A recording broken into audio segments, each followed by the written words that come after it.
Good morning, New Hope. Woohoo! It's great to have you guys here today. Can you believe we are 9 days into 2022? For some of us that might seem like, man, it feels like we've been in 2022 for a long time. For some of you, you're like, it's a new year already, right? I don't know about you, but as the band was singing that song that Christopher wrote, "Secret," which is just such an interesting and cool song. So if you ever feel like that, or maybe in some ways you feel like that right now, right, where like God is up there in heaven and it seems like He's keeping some things a secret, right? Like you would really love to know what He's up to, what His plan is, what He wants from you, but it seems like He's keeping it a secret. The start of new things, the start of a new year, is a great opportunity for us to refocus, to try to listen and hear from Him in greater ways and get some answers, right? Get some clarity. I also want to let you know, I should probably do this every year, but this is just a disclaimer as we start a brand new year for you to know. My kids actually got me this mug for Christmas this year, and can we get a tighter shot of this? Because I want everyone to see it. This is just good information for everybody in the church to know. I'm going to hold it super still here. This way a little more. There we go. Says, "Be careful or you may end up in my sermon." So just so everybody knows, regardless, if you, there you go. That's it. Hey, we are calling 2022. We want to think about 2022 as the year of the church. The year of the church. And here's what I mean by that. For the last couple years, people have shifted in how they think about and see the church, right? For some people, how they connect with, engage in, and experience the church has changed. And for some people, that's a really exciting thing, and we have new opportunities to connect with new people in different ways. Mark actually showed me on our live stream already this morning, somebody from North Carolina is tuning in. That's pretty cool, right? And yet there's some challenges and some questions that raises as well.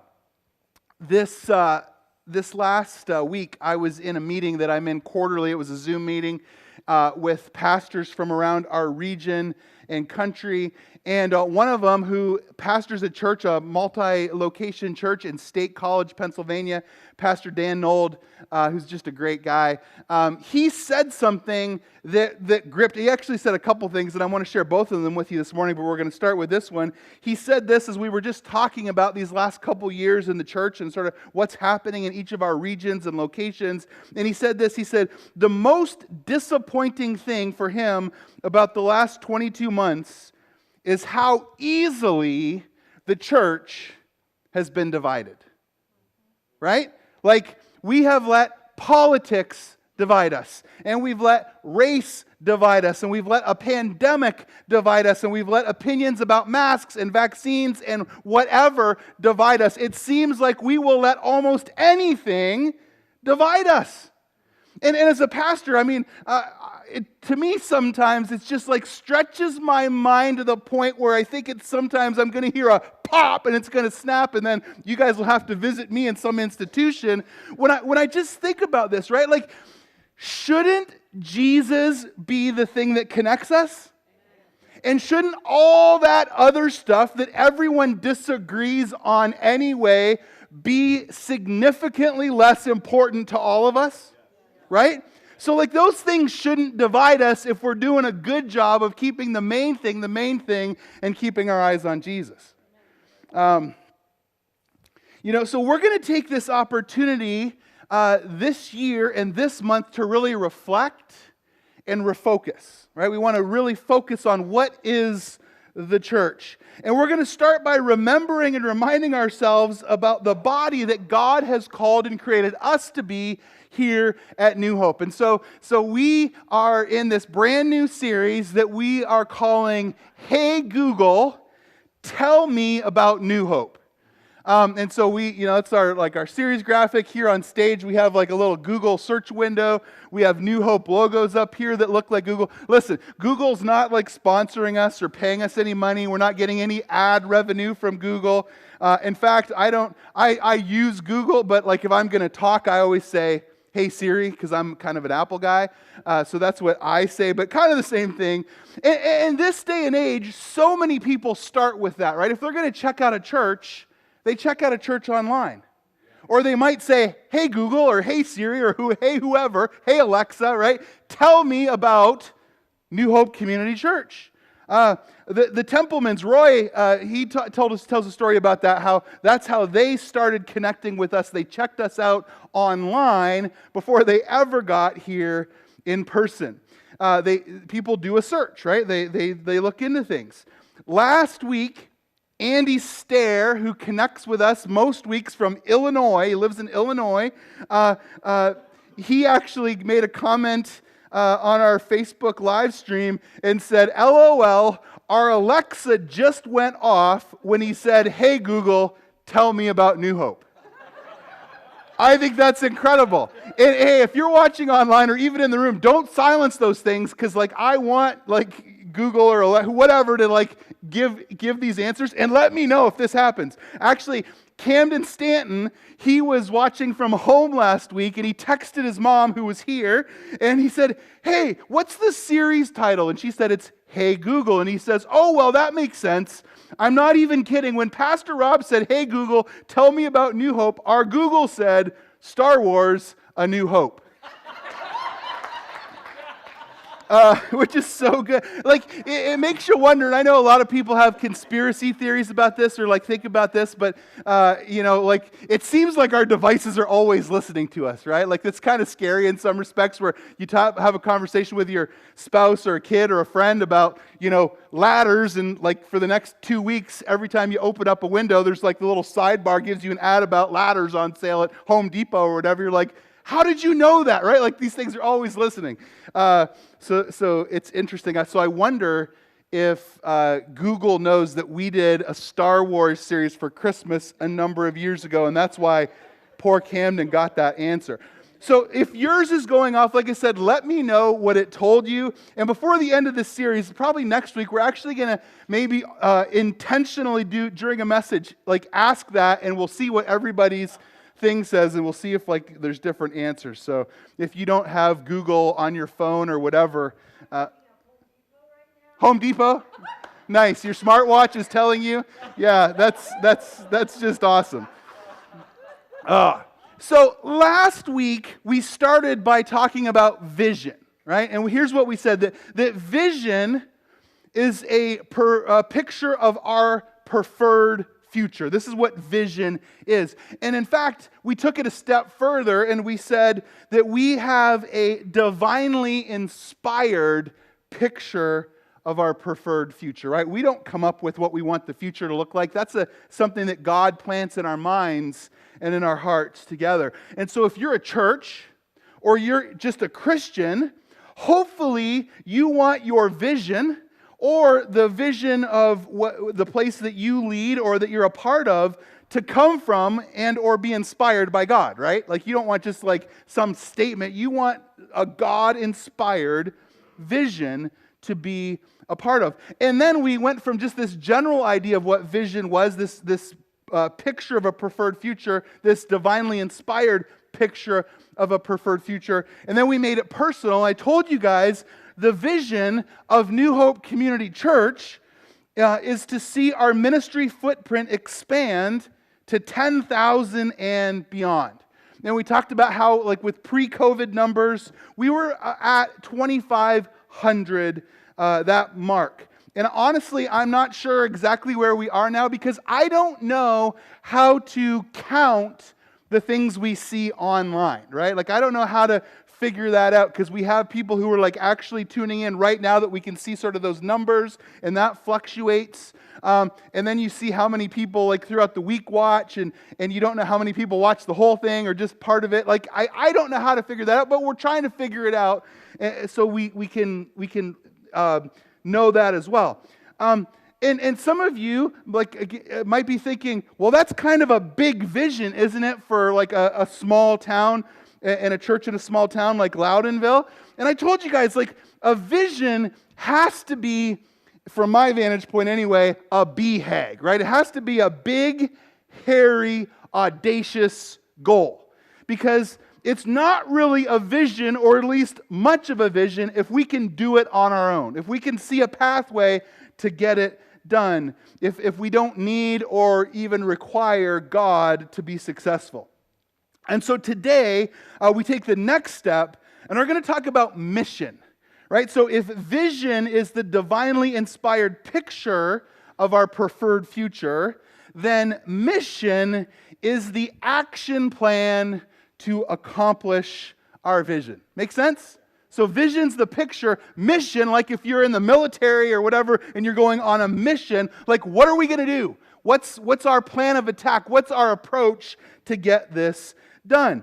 And vision, while it might at times need to be honed in a little bit or refocused, it's more sacred and static, right? Like your vision can be refocused, but your vision doesn't change, right? God doesn't say, here's who I want you to be. Oh, now I want you to be this, and now I want you to be. Like it doesn't work like that, right? Like there's like a call from God that is our vision that's more permanent. Mission, on the other hand, is not like that. We want to stick with things long enough to really be able to give them an honest shot at working and to tell whether or not they're going to be effective. But if and when something isn't effective, you've got to shift to something that works, right? That makes sense, doesn't it? You can't hey, we're going to go on this mission again. Well, we've gone on that mission 5,000 times over 10 years and it hasn't worked once. So maybe we ought to go on a different mission, right? Like these things change. And if they don't change and they're not working, you perish. And listen, every organization, every human, everything has a life cycle, right? A start, a life, and an end. That's just part of how it works. That's normal.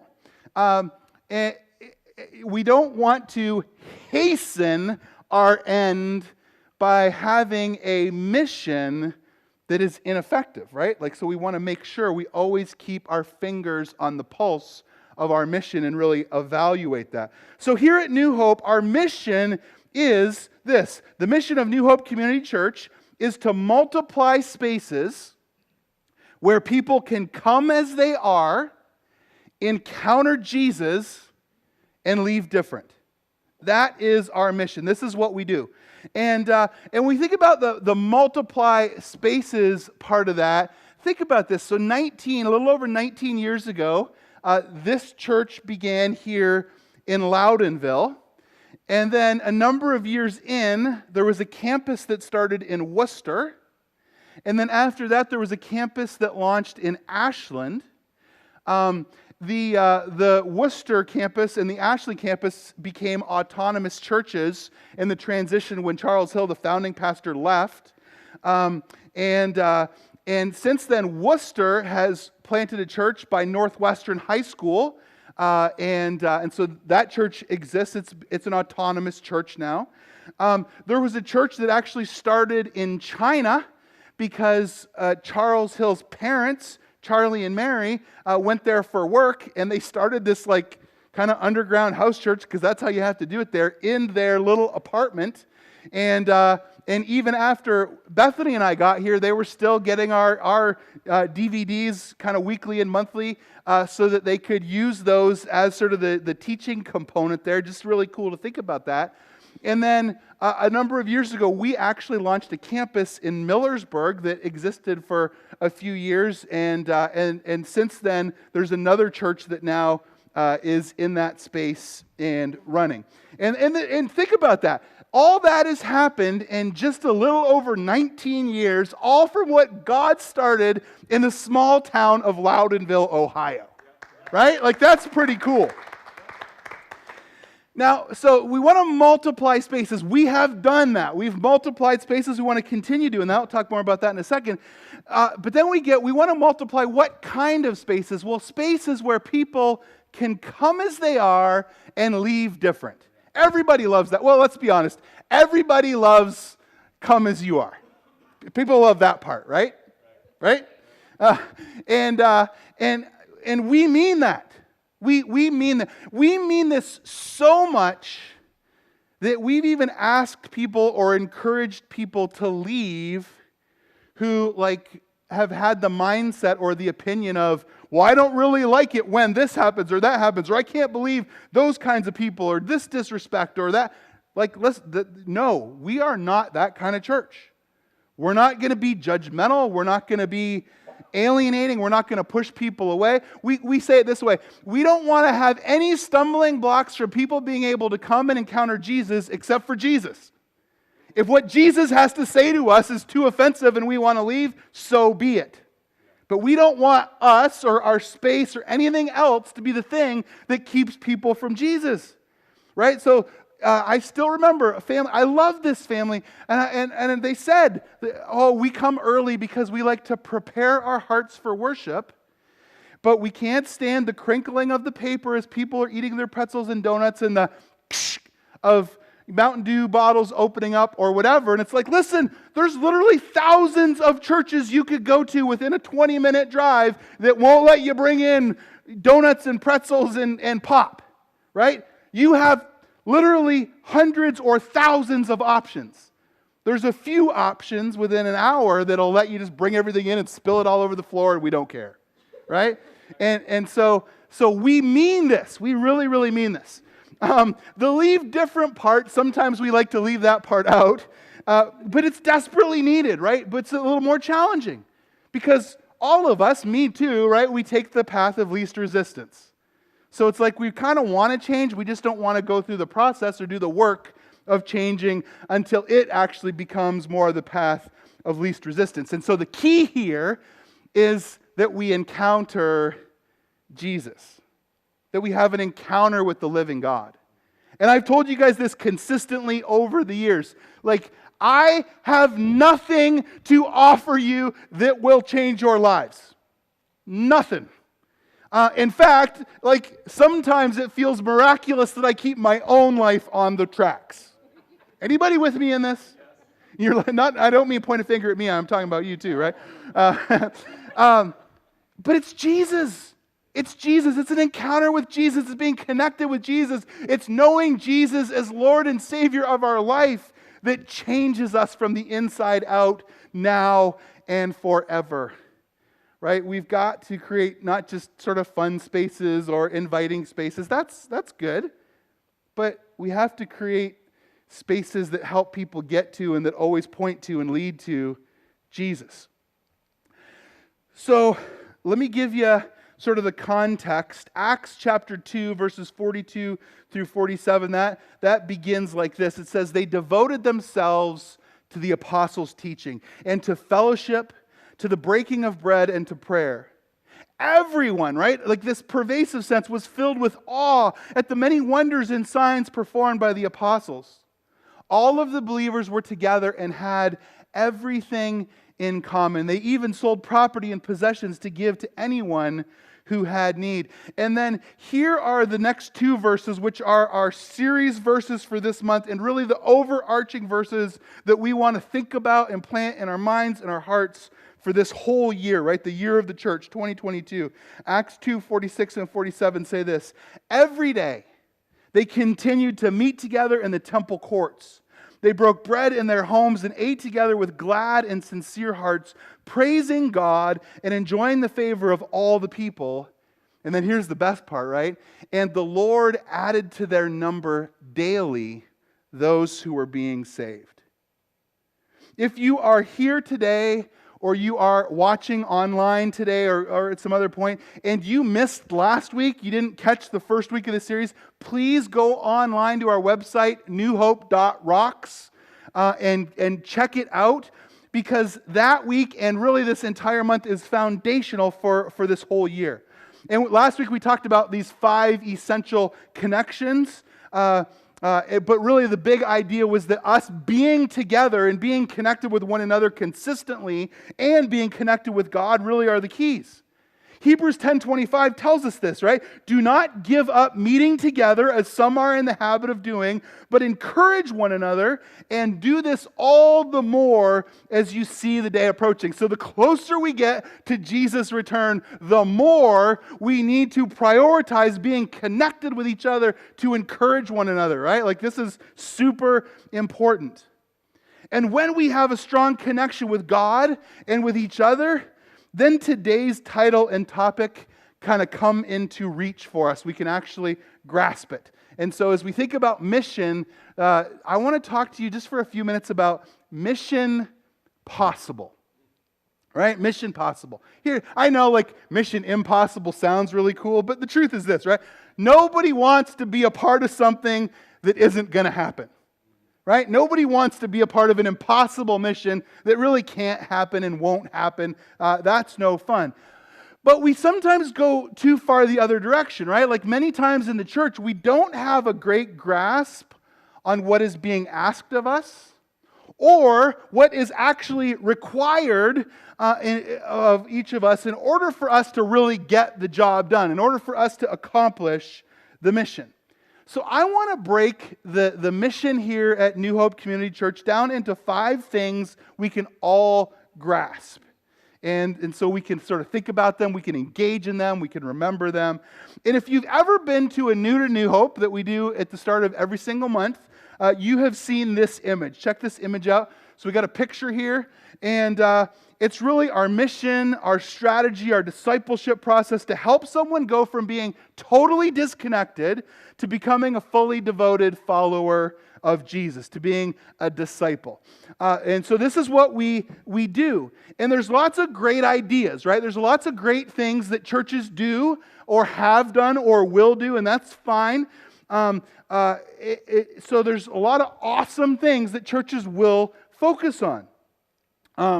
Here at New Hope, there's some specific things that we do and that we focus on. Again, these things may change over time, right, if they become less effective. But until that's the case, like these are our things. I can't tell you guys, especially when we first got here, how many people came to me because I was new and they thought that there could be significant influence. They're like, hey, Rob. New Hope would be the perfect church if... And then they would have a blank and they would fill that in with like their favorite thing. Oh, this one church we used to go to, they did this. And if New Hope just did this as well as what it already does, it'd be... But the problem was like I had 20, 30 people saying this to me and their fill in the blank was all different. Right? So as long as we do like 34 things, everybody will be like happy because we'll do their thing. Right? It's like, that doesn't work that way. Because as soon as you get past just a few things, right, then you do nothing well. So you can only focus on a few things. And here for us, and I'll kind of get into of that picture, kind of the main blocks, but it's interesting because some of the like connective tissue that is helpful that sometimes people, because they're like coming on the weekend, they don't necessarily think about or engage in, that's super important, is so like when someone's been coming, like we really encourage people, hey, on the first Sunday of a month after the second gathering, come to New Hope.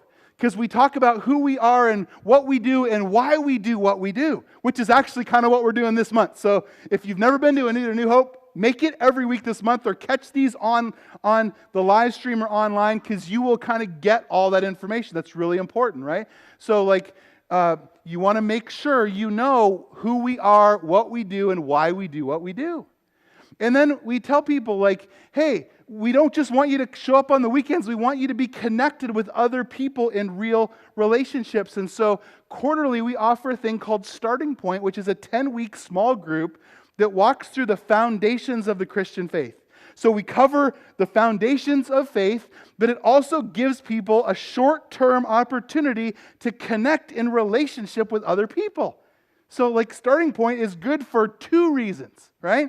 And then, like, as we encourage people not just to be here, but to literally live life on mission with their entire lives, we say, you need to go through SHAPE, right? So many people, they come to our church, they get fired up, they love it, they say, what do you need? How can I serve? How can I help? And we say, whoa, whoa, whoa, whoa, whoa. And actually, not everybody does that. Some people go, I really need a lot of volunteers, please come serve with me, which isn't really not the best way to go, right? Like, so what we want to do is say, we want you to go through shape that helps you to understand who God has shaped you to be as a whole person, because we want you to serve primarily in the ways that God has made you to be.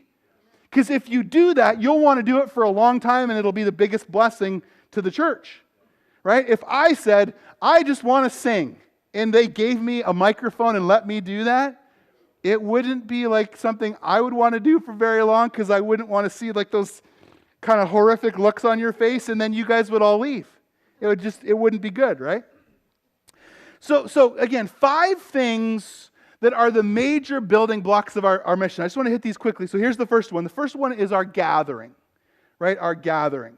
And some of you I get, like maybe you would say, Rob, that makes no sense. What we do on Sundays is our church service, right? Actually, church service is the thing that really doesn't make sense, not gathering, right? Gathering actually makes perfect sense, because the church isn't a building. It's not a program. It's not what we do on Sunday mornings, right? Because listen, you are the church, and I am the church. The church is the people. The Greek word we see all throughout the New Testament for church is ekklesia, which means a gathering of the called, right? So if you are one of the people of God, right, called by Him, we gather together. That's what the church is. Church service only makes sense if you kind of grew up in the church and that's what they always called it. Because like if you are not an unchurched person and someone said, want to go to a church service, you're like, isn't service when you actually do things? Right? Like it doesn't make... I know some of you were like, it makes perfect sense because that's what you've always heard. So what we do is we gather. We gather together as the people of God. But you are the church and I am the church and we are the church together. And we say that our gathering is like the front porch. And not in terms of substance or depth, but in terms of relatability. Right? Like I want what we do on the weekends to make sense to you, whether you are showing up or tuning in for the very first time in your life, or whether you've been at church for decades. It's got to make sense. And we tell everybody at New Hope, if you show up at someone's house for the very first time and you knock on the door and they open it and they say, hey, want to come downstairs to my basement? You should run. Because that's how horror movies start, right? You'll wind up in a cage somewhere. It'll just be bad. Don't do that. But churches do this all the time. We have brand new people show up and we use all these words and terms that make absolutely no sense to them. And then we wonder why they're discombobulated and don't want to stick around, right? Like we want it to be like a front porch. And we have, again, I told you this last week, blows my mind. Almost every weekend we have brand new people who come to and check out our church.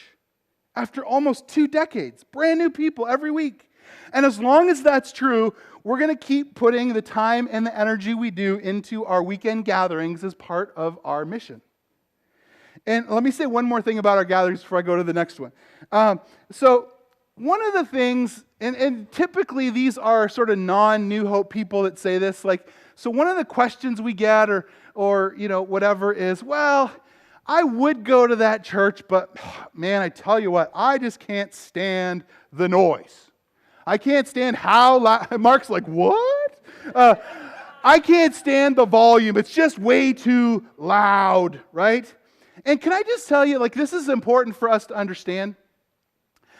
When people engage in that conversation, that is a very Christian, churchy thing to talk about. People who are far from God never, ever talk about that. It's only really church people who get together to sing anyway, right? The only time people who are not church people do this is karaoke, and the reason they're able to do it is because they have a little bit of liquid, actually a lot of liquid courage, they're drunk, and they're able to sing, right? Like, so people typically, other than church people, don't really get together to sing. And so when we have people who are new Christians and not yet Christians come to church, The last thing they want to do, because most of them don't really know how to, is sing in a way where they can hear their voice in all the parts. So what we do is we make it loud enough where you can sing and you don't have to hear yourself or worry about other people hearing you either, right? For people, and again, it's one thing to have opinions. We all have opinions. I have opinions, right? We all have preferences. But it blows my mind that we have tons of people in their 70s and 80s who sit in this room and have never once complained or even commented on the decibel level. And so I just, again, look, I'm looking around the room and I don't see really anybody that I know of anyway that's at least said to me or anyone I know of that's complained about that.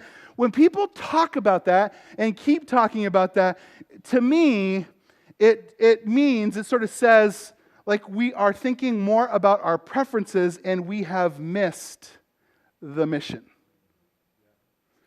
I hate, maybe that's a little bit too strong a term, but not really. I hate country music. But if us doing country Western worship, oh please Jesus, no, was the thing that helped us reach more people for Him, that's what we do. Okay. Number 2, groups. Groups. We have people who have come to our church, who love what we do, who love the weekend experience, but at some point, whether that's weeks, months, even years, they sort of slip away and we never see them again. Why does that happen? Well, a lot of the reason behind that is because they never actually got connected relationally. I can't tell you guys how many times throughout my life I've talked to people and they learn I'm a pastor and they will say things to me like, I hate my church. I hate my pastor. I hate the preaching. I hate the music. And after they basically describe virtually everything about where they go that they dislike, I'm curious, and a lot of times I will ask, why do you go there? If you dislike everything about the place where you go every week, why do you go there? And the answer is virtually always the same. They say, because my friends and my family go there. That's why. For me, when I think about church, and this would be true whether I was the pastor leading a church or whether I was just attending a church, I think about mission, not about relationships. And it's not that relationships don't matter. We see in the scriptures, right? This emerging. They're together daily. They're connecting. That's important and it's powerful. But I have had good, awesome, deep relationships everywhere I've ever lived, right? No matter what church I attended, I would have deep, awesome, good relationships. I know that. For me, I care way more about mission. That's the only reason why I would choose to pick which church that I was a part of. And so we want to help people get connected in deep relationships, right? And we tell people this. If you aren't connected in deep relationships, we tell people this. You have got to want to be connected in deep relationships more than we want you to be connected in deep relationships. I remember one of our key families, years ago when they first started attending, they were invited to attend this hey, let's get together for a picnic. Because maybe we're going to become a small group. And so the husband and wife, who actually are sort of at polar ends of the spectrum politically, they went to this small group and they sat at a picnic table across from this couple. And the gentleman sitting right across from them began to literally spew sort of this extreme political rhetoric and hatred and talked about the devil and Antichrist related to the current president. And this couple sitting across from these people they had no relationship with at all. And they were like, we are never going to hang out with these people again.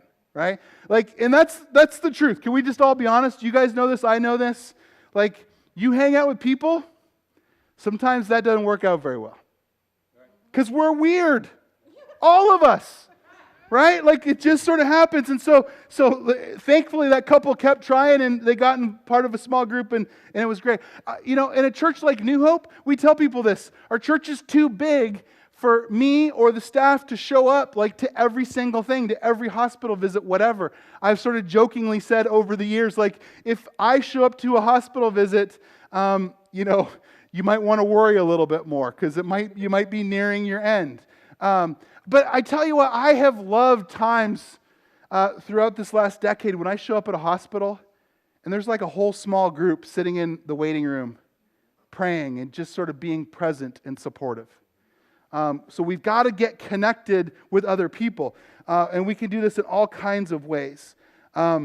This happens sometimes with serving as well, right? Or with the thing we're starting next month, this 40 days of purpose. So gatherings, groups, here's number 3, going, right? This going. We can actually, if we have a compelling experience and we are inspiring people and they're growing and we're actually help connecting others in deep relationships, we can grow as a church. But if we are not on mission and going both inside and outside the walls of this building, we are more a Christian country club than a church. Right? One of the things I've said for 10 years, because I still remember my first Christmas at New Hope, and we had all these gatherings, and I'm like, how are we going to fill the chairs that many times? And every single one, people just kept showing up out of the woodwork. And so I still remember, I felt like God spoke to me, and I wrote this down on the board in my office, and it's still there. You will come to the show, but who will go? We know how to get a bunch of people to come attend a fun experience. But what does that look like in terms of our lives? Because the easiest thing in the world for me too is to get caught up in enjoying experiences and enjoying people, but missing the ultimate point. Right? What are we really all about? So how you and I live locally and globally matters, right? Because we need to live in ways that help others encounter Jesus in a way that changes their life now and forever. I told you in my meeting with those pastors this week, there were 2 quotes that just sort of gripped me, and here was the second one. Pastor Dan said, in the early church, right, as the church started, we've been sort of thinking about that with Acts, the first couple of pandemics the church existed during. As they came out of those, more people loved the church coming out of a pandemic than they did going into the pandemic. Because of how much we cared, because of how much we loved, because of how we were present even when it may cost us our lives. Because of how helpful we were. And now, for the very first time in the history of the church, that is no longer the case, right? How we are and how we have been navigating all this is not causing more people to see and know Jesus.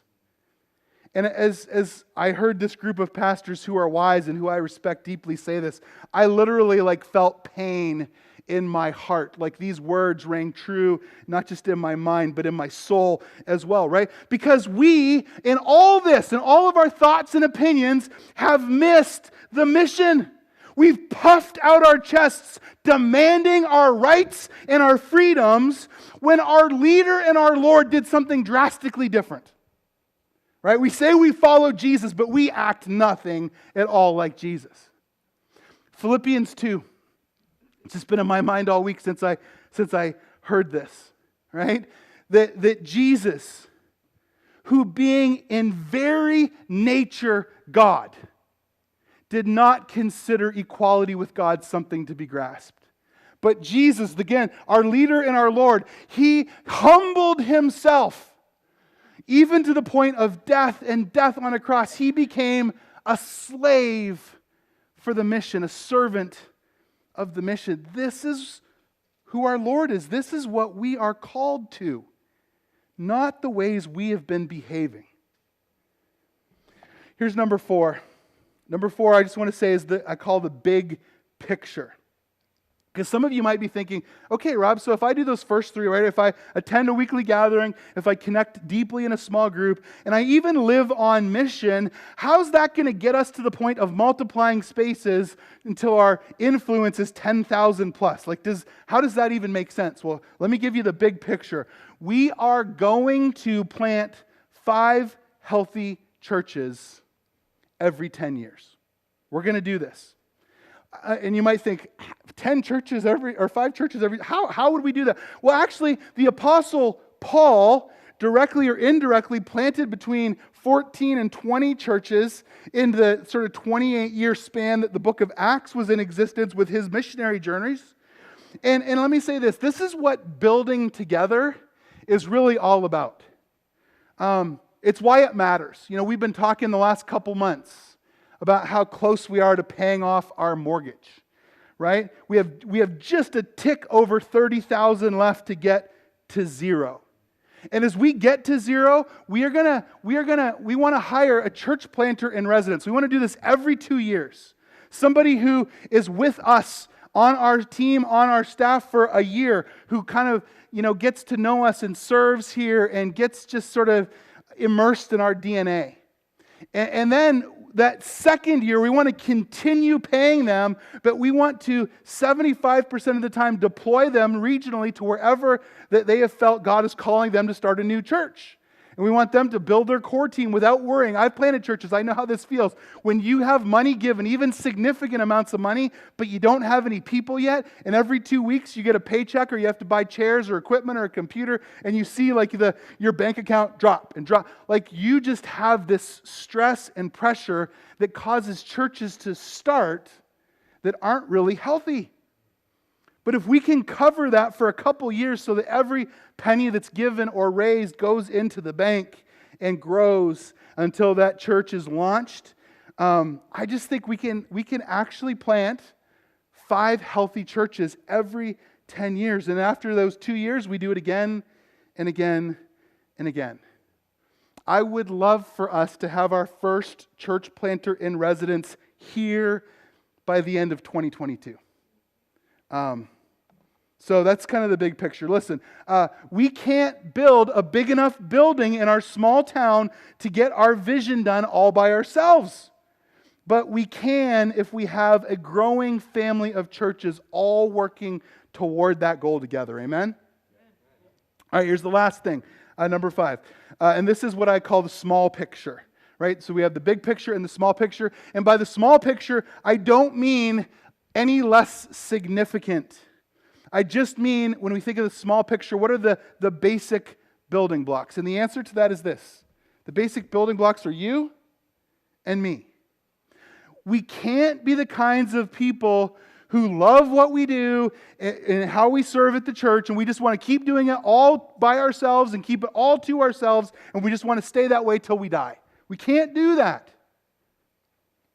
We experienced this when we launched our Millersburg campus.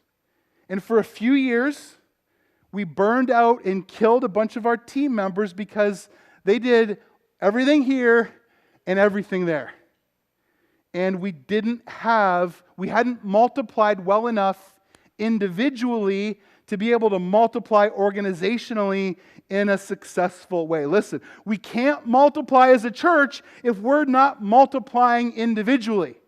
So whoever God has made you to be, you need to make more of you. And I don't mean like get together with your spouse and have more kids, although that's fine too if you want to do that. But what I mean is whatever your passion, whatever your gift, whatever your skill is, like you need to multiply that and spread it to others as well. And so there's 3 small steps in terms of how to do that. So just a few questions, 3 questions. One is this: will you give? Will you give of your time? Will you give of your talent, the things that you are good at, your gifts? Will you give of your treasure, your money?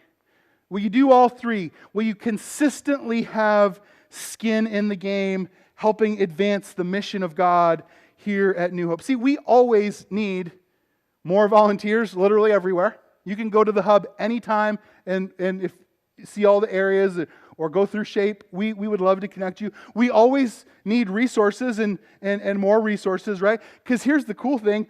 Paying off the building is actually just the first step of us building together, right? We want to keep building together. We don't just want to pay the building off and say, whoa, we did that great thing, and then relax, right? We want to do more. We want to see the work of God increase. So will you give? Number 2, will you go? Madeline de Engel said this: We do not draw people to Christ by loudly discrediting what they believe, by telling them how wrong they are and how right we are, but rather by showing them a light that is so lovely that they want it with all their hearts to know the source of it. Isn't that great? So as you go to Ukraine, as you go to Poland, as you go to work tomorrow, as you go to your home, as maybe some of you go to our next church plant, I don't know, there may be somebody in this room right now or watching online who could be the pastor who leads our next church plant. That's cool, right?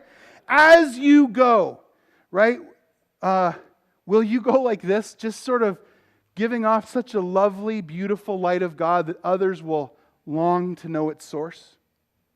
See, we won't be perfect at this, but we can be significantly better.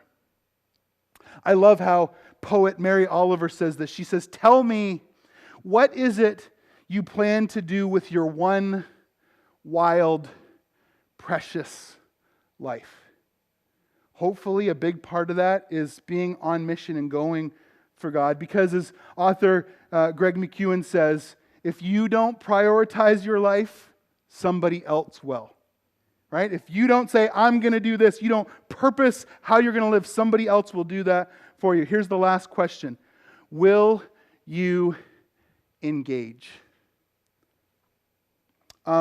Many of those other things for you might require some more reflection, you taking some steps.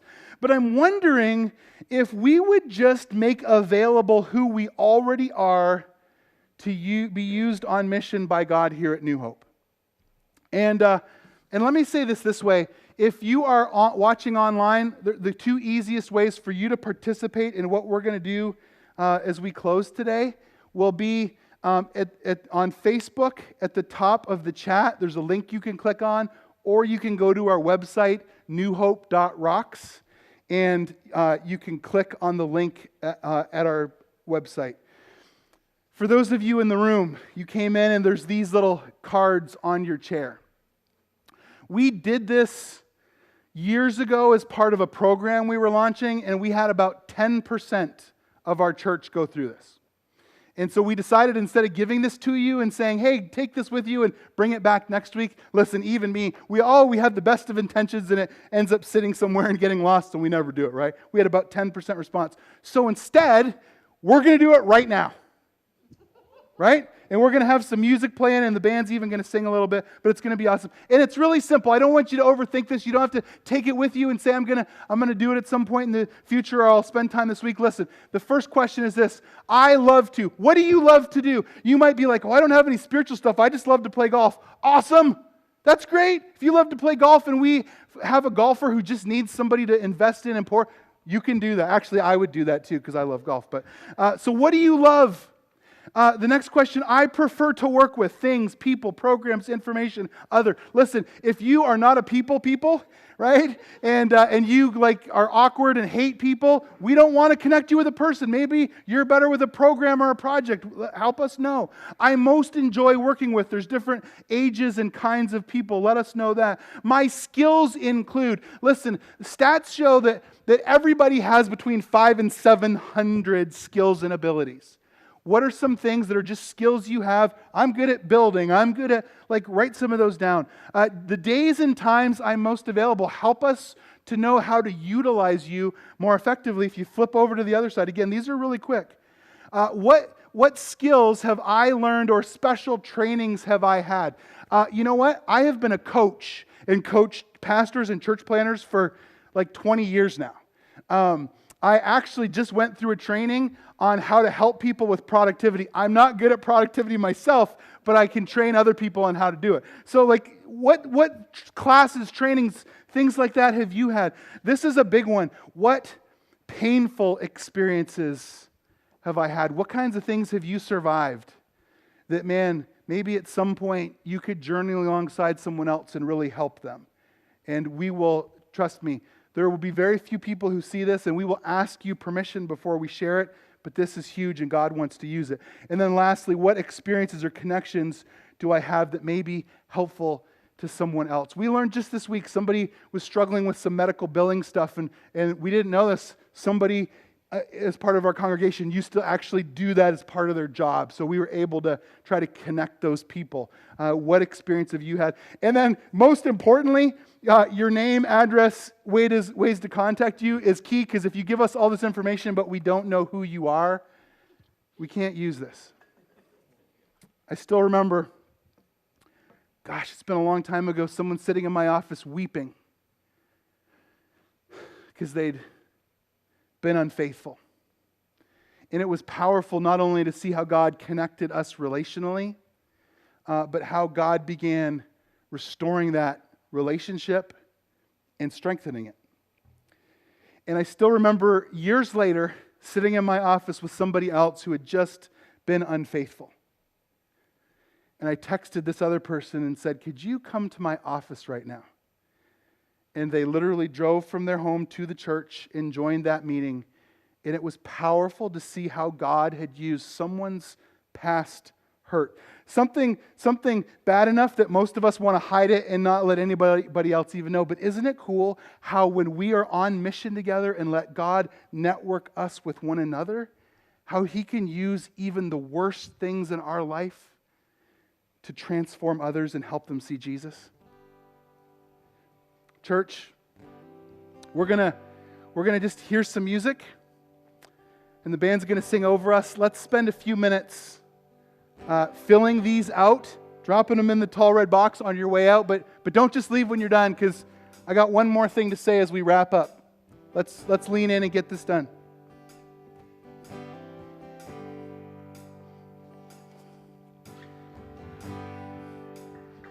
Church, thank you so much. Thank you for leaning into this. You know, it's interesting. I'll just say God's goodness is so good, because as I look at my card and I look specifically at my painful experiences, I'll tell you the three I wrote down.